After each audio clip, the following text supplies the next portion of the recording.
Hello दोस्तों, बहुत बहुत स्वागत है आप सभी का मेरे आज के शो में। और आज मैं सभी से बात करने वाली हूँ बोर्ड एग्ज़ाम रिज़ल्ट के स्ट्रेस को आप कैसे मैनेज कर सकते हैं।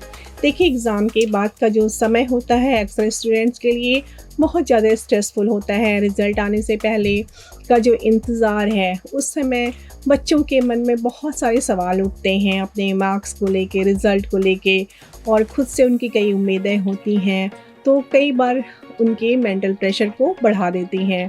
लेकिन बच्चों, आपको ये जानना बहुत ज़रूरी है कि आप इस स्ट्रेस को कैसे दूर कर सकते हैं ताकि आपकी मेंटल हेल्थ बनी रहे और आप अपने फ्यूचर की ओर एक पॉजिटिव माइंडसेट के साथ आगे बढ़ सकें। सबसे पहले आप सभी को ये जानना ज़रूरी है कि स्ट्रेस के सिम्टम्स क्या हैं, उनको पहचानना ज़रूरी है।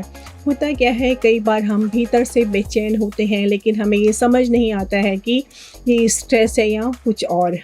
अगर आपको नींद नहीं आ रही है ठीक से, बिना बात की थकावट महसूस हो रही है, बिना किसी कारण सर दर्द हो रहा है, बदन दर्द हो रहा है, या भूख नहीं लग रही है, या किसी भी चीज़ में आपको इंटरेस्ट नहीं आ रहा है, बिना बात की घबराहट हो रही है, तो हो सकता है कि आप किसी तरह की स्ट्रेस में हो।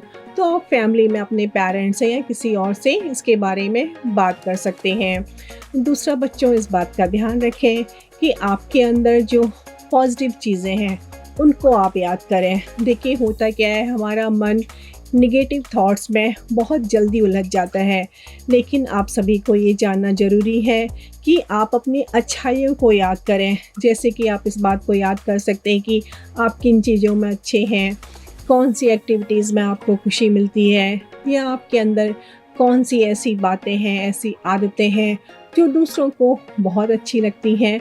आप इन पॉजिटिव चीज़ों को याद करें तो आपका स्ट्रेस ज़रूर कम होगा।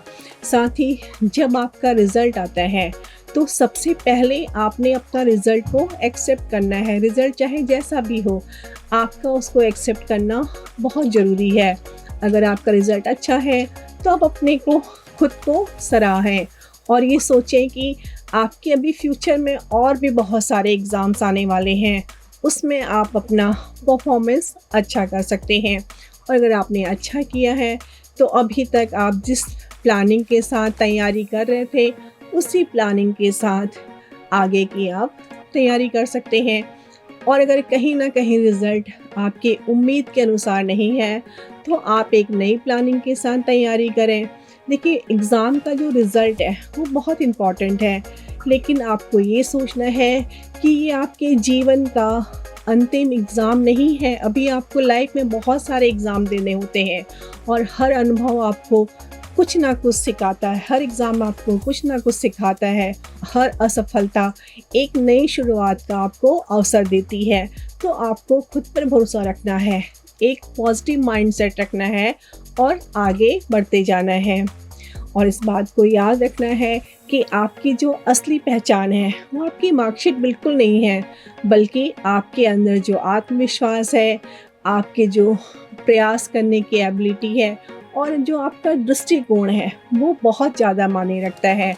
तो इन सब बातों को अगर आप ध्यान में रखेंगे तो आपका जो स्ट्रेस है वो कहीं ना कहीं ज़रूर कम होगा। और हाँ, अपने स्ट्रेस के बारे में अपने पेरेंट्स से, अपने बड़ों से बात करना बच्चों बिल्कुल ना भूलें। तो आई होप दोस्तों, आप सभी को मेरा आज का शो ज़रूर अच्छा लगा होगा।